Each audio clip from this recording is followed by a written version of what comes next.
なぜジョーさんに今回来ていただいたかというと、2019年のナショナルシアターライブジャパンで上映されたリチャード2世サイモン・ラッセル・ビールの主演の舞台なんですけども、そちらを手掛けられたのがジョーさんということで、今回ご登壇いただいたんですけども、そのリチャード2世をご覧になっているという方、どのくらいいらっしゃいますでしょうか？数人いらっしゃるかなっていう感じなんですけど、リチャード2世はシェイクスピアの作品で、王位簒奪をテーマにそのリチャード2世の栄光と転落を描いた舞台なんですけども、ジョーさんの演出はすごくコンパクトというかミニマム、そしてスピーディーで一幕で話を進めるというすごく衝撃的だったんですね。ちょうど数年前にホロークラウンという BBC のテレビ映画シリーズで、ベン・ショーがタイトルロールを演じたリチャード2世の上映の後だったこともあって、すごく衝撃的な演出だったなっていうのは私はすごく覚えてるんですけども、ジョーさん、その当時のその演出意図ですかね、すごくコンパクトにしたリチャード2世、どんな風に演出をされたのか、ちょっとご紹介いただけますでしょうか。Great. Hello, everyone. 皆さん、こんにちは。Nice to see you. お会いできて、とても嬉しいです。Thank you very much. Yeah, well, let me talk to you a little bit about, I guess, the central idea for the production of Richard II. まずリチャード2世の中心となる発想についてお話しします。So, working on a epic history play like this presents a lot of challenges. リチャード2世のような非常に大掛かりな歴史劇に取り組むということは多くの課題が生じます。The story of Richard II is a big national story about the king being deposed. でリチャード2世は非常に英国にとって大きな歴史的なストーリーであり、王位から退けられてしまった王がテーマになっています。And as a result, it has scenes that happen all over different parts of England. でイングランドの各地でシーンが展開していきます。And it has a big cast of characters, lots of aristocrats and lords and barons who are all involved in this story of the king being pushed off the throne. 王位から退けられてしまった王に関わる多くの登場人物たちがいるわけですけども、貴族でありあと男爵とかそういった人たちが関わってきます。So we had to think about how do we create a theatrical space that can contain all these different locations and all these different characters. これで多くのキャラクターやイングランドの各地をどうやって舞台の中に入れることができるかということを考えました。And of course we spent a long time, myself and the designer whose name is Ultz, we spent a long time reading the play together and thinking about it. そこで美術家のオルツさんと一緒に時間をかけて戯曲を読み込んで考えてきました。And we got very interested in this quite particular aspect of the text, which is quite unusual for a Shakespeare play. シェイクスピアの劇としては非常に珍しいある特色があって、そこに私たちは注目しました。Which is in the penultimate scene. で最後から2つ目のシーンになります。There is one of the longest soliloquies in all of Shakespeare. シェイクスピアの全作品の中でも最も長い独白があります。I think, I'm not sure exactly, it might actually be the longest soliloquy in all of Shakespeare. ちょっと具体的にはわからない。もしかしてシェイクスピアの全作品の中で一番長い独白かもしれません。I'm actually not such a Shakespeare expert. シェイクスピアの専門家ではないので確かではないんですが。Maybe there's one that is longer in Love's Labour's Lost or something, but I think that parts of it maybe repeat, so they wonder whether that was a mistake in the printing. 恋の骨折り像にもすごく長い独白があって、それが一番長いのかもしれませんが、でも繰り返しが多いので、あるいはそれがミスプレであったのかもしれませんけど、そっちの方が長いかもしれません。But either way, there's this incredibly long speech. いずれにしてもものすごく長い And セリフがあります。it happens structurally at a point where you would normally expect there to be a big sword fight or a dramatic confrontation or a death. But at this point, that penultimate scene starts with this long speech. 本来だったらドラマとしてはその段階では、立ち回りがあったりとかキャラクター同士が対峙するとか誰かが死ぬとかそういったことを予想するのですが、そうではなくてその代わりに長いセリフが語られていきます。And the reason for that is that Richard II is on his own in prison. He's in solitary confinement. でそれはなぜかと言いますと、リチャード2世が独房に閉じ込められているからです。So at this climactic point in the play, the scene starts with just a man on his own, trapped in a prison cell. でクライマックスとも言えるようなシーンなんですけども、一人の男性が牢屋の中に入れられていてセリフを語り始めます。And he has this extraordinary speech where he's trying to think, how can I survive in this environment? でそのセリフの中で、自分はこのような環境の下でどのように生き延びることができるかということを考えているというくだりがあります。Because I'm trapped here all alone. なぜならば自分はただ一人だけでこの空間の中に閉じ込められているからだと。But then he does this incredible thing where he says, actually, I'm not alone. そこで急に彼は実は自分は一人ではないというふうに語り始めます。Because all my different thoughts are like different people. なぜならば自分のありとあらゆる思考がまるで異なる人物であるかのように思えるからだと。And in the same way, this cell is full of my thoughts. It's like it's full of people. で、独房の中が自分の思いであふれるということは、たくさんの人たちであふれているということに相当すると。And he has a great line where he says, all my thoughts are exactly like the people of the world because they are all unhappy. で世の中の人たちはみんな不幸せだからまるで自分の思考と同じようなものだというふうに語っている部分があります。And we began to think about this speech, and you could imagine it being played at the Globe back in Shakespeare's time. でこのセリフについていろいろと試行錯誤し始めました。そこでシェイクスピアが生きていた当時のグローブ座劇場についても考えました。Where, of course, like it is in this room now, under the daylight, the lighting is very even.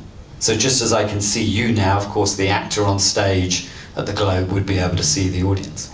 当時は野外だったので外の光が客席にも差し込んでいたわけですけれども同じように、今ここの劇場の中も皆さんの顔がきちんと見えます。で当時の役者たちも客席にいるお客さんがしっかり見えたわけですね。So I'm sure that when it was played in Shakespeare's time and Richard II is discovering that his cell is full of all these different thoughts and these are different people, he would have played that to the whole auditorium as if they were the thoughts from his mind. おそらくシェイクスピアが生きていた当時にリチャード2世を、上演した時はリチャード2世役の人は実際観客の中の人たちを見ながら、その独房の思いが、人間と同じだというふうに重なると言っていたのを、観客にかけていったと思います。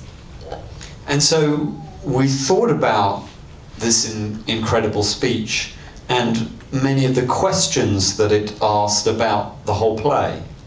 そしてこの戯曲においていろんな問いかけがあるんですけれども、このセリフの中でどうやってそれの問いかけが集約されているかということを考えてきました。We even wondered whether it made or could make Richard II a kind of memory play.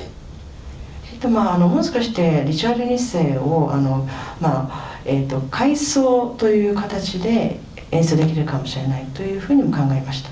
Where this man is in a cell and he's obsessively going over and over in his mind how he lost the crown.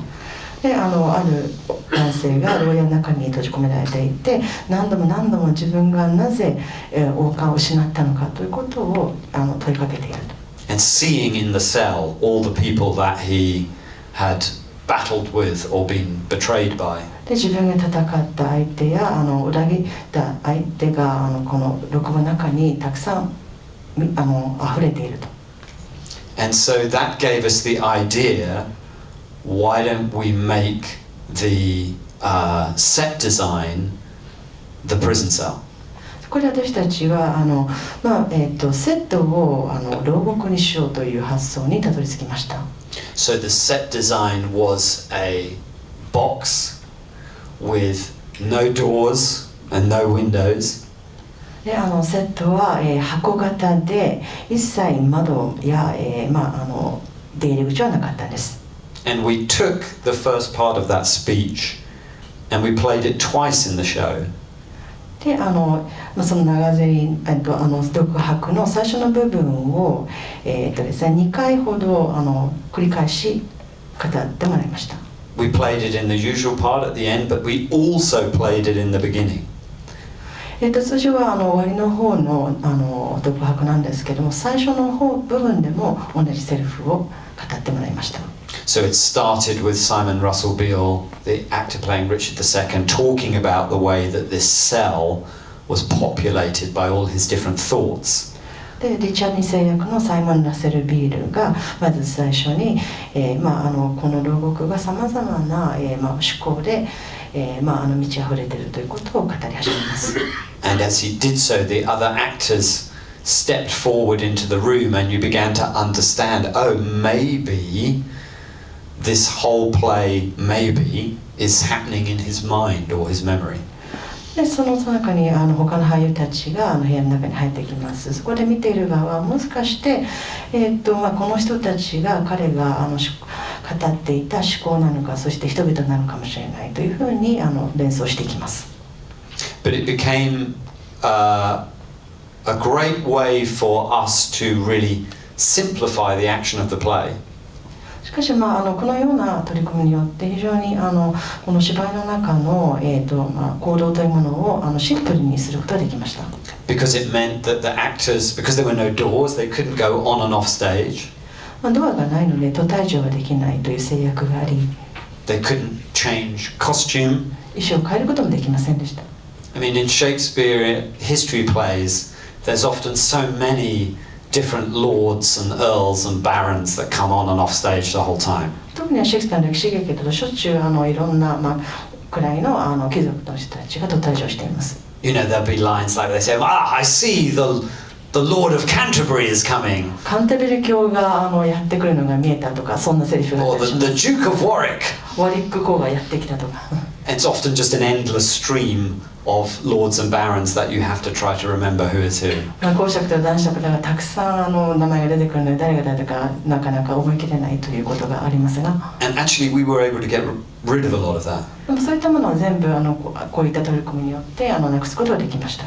Not this constant array of conveyor belt of costume changes and new characters. 新しいキャラクターとか衣装を着替えて登場させるとか、コンベイヤーベルト状態を避けることができたわけですね。We amalgamated a lot of the characters together. 多くのキャラクターたちを一つのキャラクターに集約させることもできました。And so that actually made the storytelling simpler and clearer. そうすることによってストーリーテリングがかなり明確に、そして簡潔に行うことができました。So that was a good example of how the kind of limitation that we set ourselves of not being able to take people on and off stage. 途退場できないという制約を加えるということによって成立しました。We were really able to use to our advantage. 逆に制約によってより優位に演出ができたわけです。ありがとうございます。もう残念ながらそのジョーさんが演出したリチャード2世を今皆さんにお見せできないのが本当に残念なんですけども、いつかまた別の方の演出とかでリチャード2世と対峙した時にこんな解釈もあったんだって今ちょっとヒントにしていただけたらいいなと思いますし、今後次に日本で手掛けられるこの橋から眺めの演出がどんなものになるんだろうっていう想像のヒントにしていただければいいなと思います。先ほどサイモン・ラッセル・ビールの名前が出たんですけども、お客様の中にはリーマントリロジーご覧になった方もいるかなと思うんですけども、ちょっとサイモンさんイギリス演劇界の国宝と呼ばれている方ですけども、その方とのコラボレーションについてもちょっとお伺いしたいなと思います。サイモンさんとのお仕事はどうでしたでしょうか。Yeah, absolutely. I'll just briefly say as well, I have a website, so if you want to see pictures of that production and pictures of Simon in it as well, it's joehillgibbons.com. So you'll be able to see images of it, and that might make sense of what I'm talking about. But リチャード2世の舞台写真とか、あとサイモンさんの演技とかの写真もね、私のホームページで見られます。joehillgibbons.com です。ぜひご覧ください。But working with Simon was amazing. でもともかくサイモンと仕事するのはものすごく素晴らしい経験でした。He's a brilliant actor. まず素晴らしい俳優であるということ。He's a brilliant leader of a company. そして素晴らしい座長です。And I mean, I guess when you're working with a famous actor, 有名な俳優と仕事をするということは、and you've never worked with them before, 初めての場合は特に of course it's very exciting, すごくワクワクします。but it's a little bit scary before you've met them. でも会う前はちょっと怯えたりもします。As a director, you think, are they going to like my ideas? 僕のアイデア気に入ってくれるかなとか気になっちゃったりします。And when I ask them to do something, are they going to say, well, I'm not going to do that? 何かやってほしいと指示を出た時にはこれはやりたくないって言われるんじゃないかとか。But Simon was fantastic. でもサイモンともかく素晴らしかったです。Then there was one particular aspect of the production that I was nervous about telling him about. で彼にこれを伝えるのはちょっとどうかなってナーバスになっているある演出の部分があったんですけど、 Because in this box we had no furniture in this prison cell. There was very little in there. 箱の中には家具がなくて、牢獄だったんですけどほぼ何もなかったんですね。 But there was kind of one prop really, which was the crown. 一つだけ小道具がありました。それは王冠です。 Which of course is the most important prop when you're telling the story about the transfer of power from one man to another. 権力を一人の男から別の男に移り変わるということは小道具として王冠がとても重要です。 But we also had in the cell, その独房の中には他にも I think maybe 8 or 9 plastic buckets. 8つか9つのプラスチック製のバケツがありました。 And some of them were filled with earth, soil, で土が入っているものもありましたし、 and some of them were filled with water, 水が入っているバケツもありました。 and one of them was full of blood. でそのうち一つのバケツには血がたくさん入っていました。 Actually, 2 of them were full of blood. 一つじゃなくて二つですね、血が入っていたの。And part of the story of Richard being deposed リチャードが王に呼ばれてしまったということは is this extraordinary journey where you see someone who starts off at the center of power, 権力の中心に据えられていた男が where they're incredibly protected そういった存在であるかゆえに非常によく守られています。 and incredibly wealthy, で非常に裕福であり、権力もたくさん持っています。 and you watch a process by which they get all of that stripped そうい away ったものがどんどん奪われていって until they're murdered. で殺されていく、そういった変遷を見るわけですね。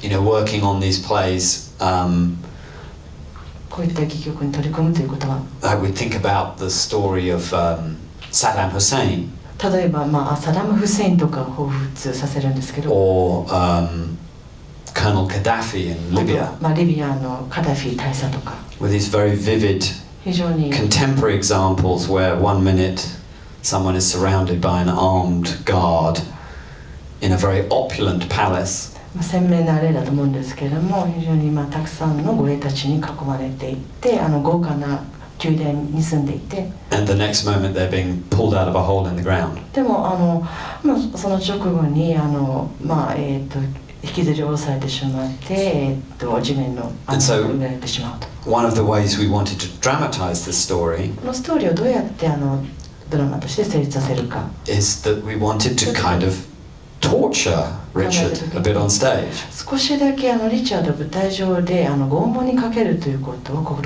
試みました。There's a scene in Richard II where two gardeners talk about the way Richard has mistreated the country of England using the garden as a metaphor. ですね、この劇曲の中には2人の庭師が出てくるシーンがありまして、庭というものをメタフォーとして、いかにリチャードが国を、台無しにしたかということを語ります。They talk about the way that he hasn't looked after the garden properly. きちんと庭の面倒を見ていないということに例えて言ってるんですね。And in this scene, we had them throw a bucket of water でこのシーンで水の入ったバケツを投げさせました。and a bucket of earth over Simon. でそれだけではなくて土に入ったバケツをサイモンの演じているリチャードの上に投げてもらったんですね。So that he was already wet, so the earth would become kind of muddy on him and stick to him. 水がすでについてかかっている状態で土を投げられたので土が体にくっついてしまいました。And so that when Simon had to play this really critical scene where he gives the crown to Bolingbroke, でボルデンブルックに王冠を渡すという重要なシーンをサイモンが演じるときに、that you could see that the character had been tortured or mistreated. キャラクターが、弱点にされたあるいは拷問にかけられたということすでに視覚的に見えていたわけです。But of course, when I was preparing the production, I was thinking, how am I going to tell Simon Russell Beale that we're going to throw a bucket of water, more than one bucket of water over him, and we're going to cover him in earth? でそういう演出意図はあったわけですけど、どうやって水をかけられて、あと土までかけられるということをね、主演の俳優に伝えようかということに悩んでたんですね。But he was absolutely threw himself into it. でもすごく彼は乗ってくれました。He really understood the idea. この発想アイディアをすごくよく理解してくれて、 And he was really committed to pushing himself as an actor into that extreme place. 俳優としてそういった極端な状況に追い込むことに非常にコミットしてやってくれました。 This place of desperation that the character finds himself in. それだけ必死になった切迫した状況に心境として陥っていくことができました。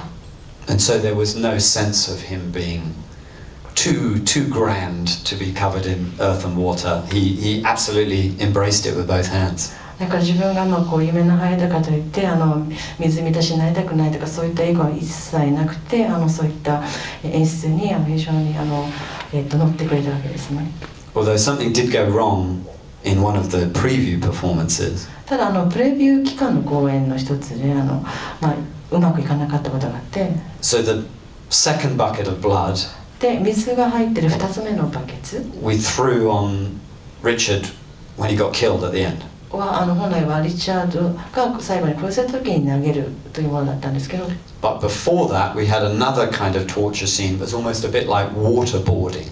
ですね、その前にちょっとした拷問のシーンがあって水を使っていました So he was on his knees in the prison cell. で独房でひざまずいていったん And で the すが two people torturing were pouring water so that it would hit his forehead and then run over his face. ですね、水の拷問なんですね。頭から、水をかけて、そしてそれが顔の前に流れ込むと。But in one of the previews we got the buckets mixed up. ただ And ある公演でバケツが入れ替わってしまって、 they used the bucket of blood too early.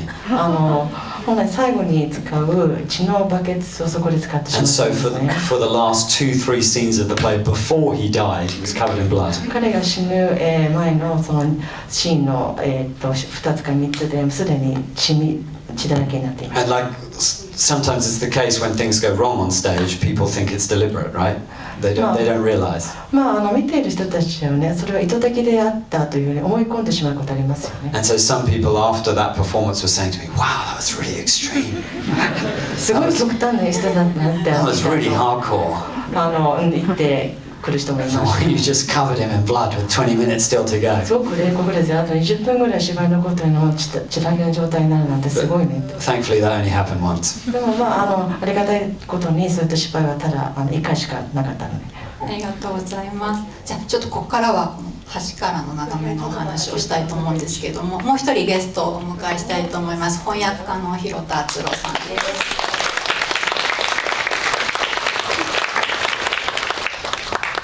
こんにちは、広田さん、よろしくお願いします。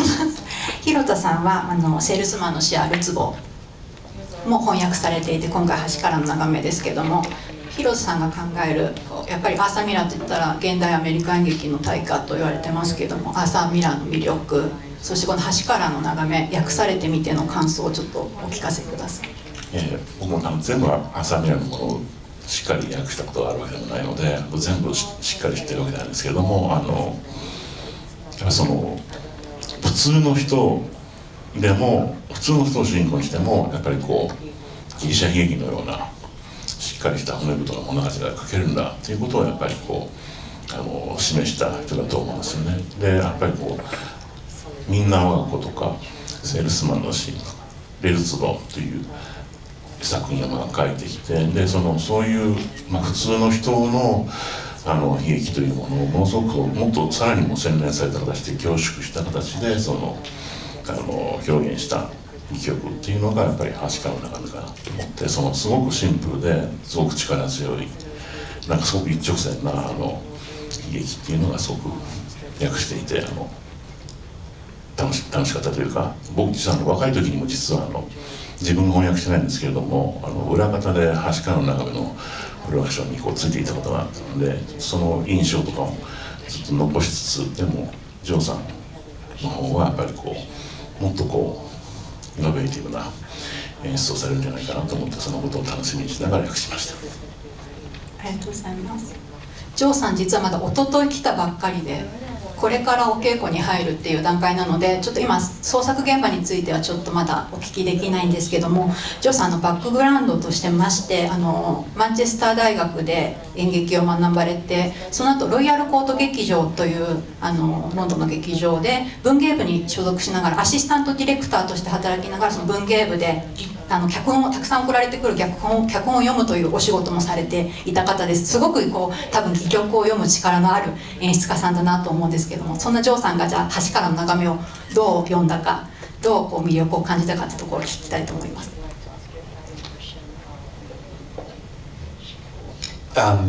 Yeah, I think it's an amazing play.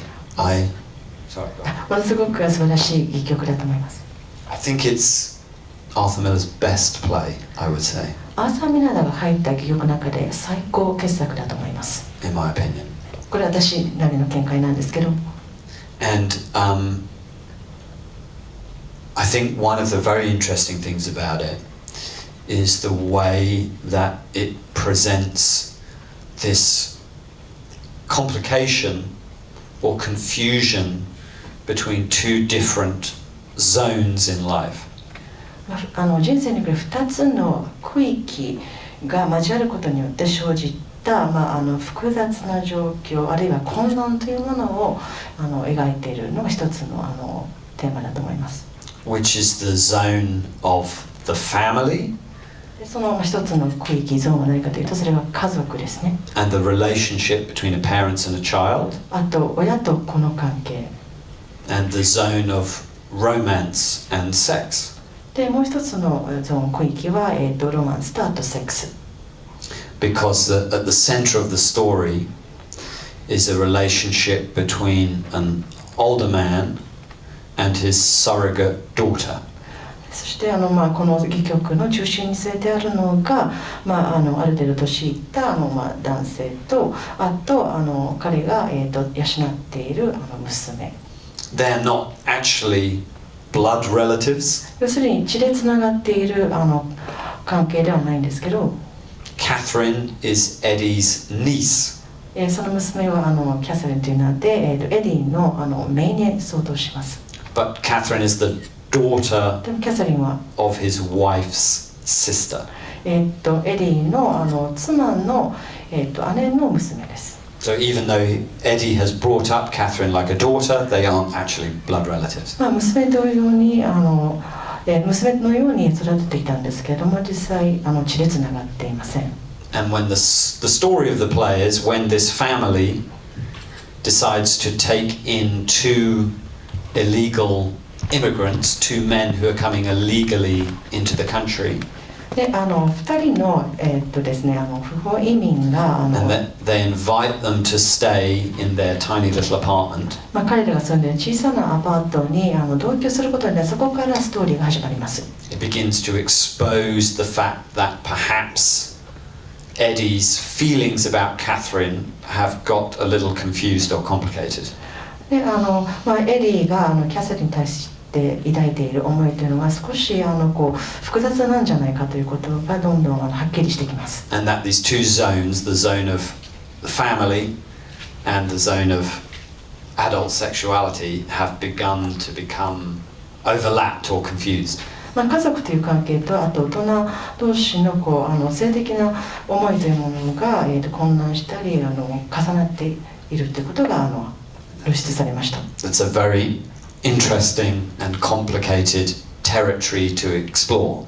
非常に興味深くもあり、複雑なテーマとして探っていきました。ありがとうございます。広田さんは今回ジョーさんと初のお仕事になるかと思うんですけども、ジョーさんの演出に寄せる思いとか期待とか。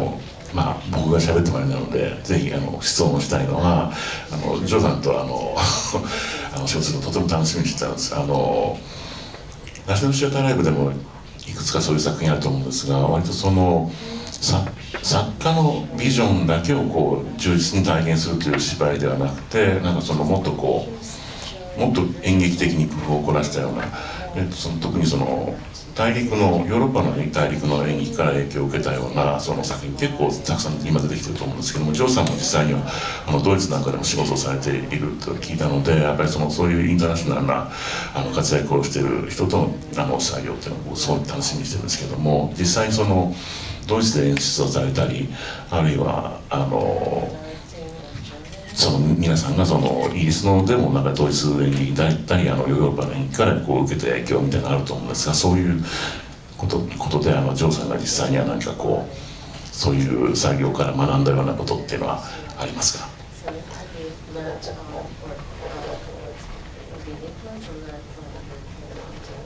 Yeah, I definitely have.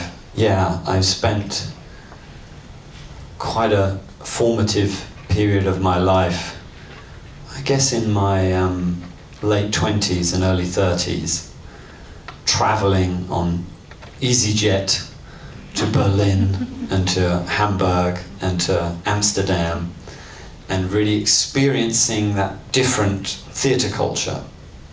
You know, in Britain, one of the great strengths of the British theatre culture is it has a lot of new writing. So it has a lot of living playwrights producing brand new plays. And that's maybe not surprising, you know, that we've talked about him already, but the most famous British artist ever is Shakespeare, is a playwright. And so we have a fantastic culture of producing new plays. But one of the things that was kind of mind-blowing for me traveling abroad, and particularly to Germany, where I've been fortunate enough to work a bit now, is looking at the way that they reinterpreted classics and the way that they would try to find a way of not just presenting the play in a kind of copy of the original staging conditions, whether that be a copy of Elizabethan staging practice or a copy of, 19th century drawing room naturalism if you were doing Ibsen. I'm so sorry.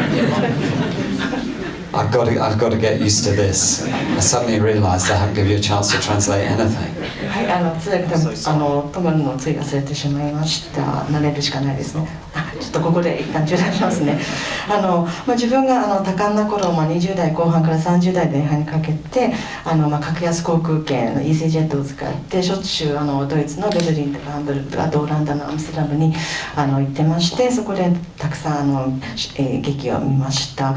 でただヨーロッパ大陸の演劇に比べてイギリス演劇の強めのなり方とやはりどんどん新しい戯曲が書かれているということですね。そして劇作家たちが今も生きていて彼らがたくさん新作を書いているということなんですけれども、その中でも最も有名な作家はやはり今でもシェイクスピアだと思います。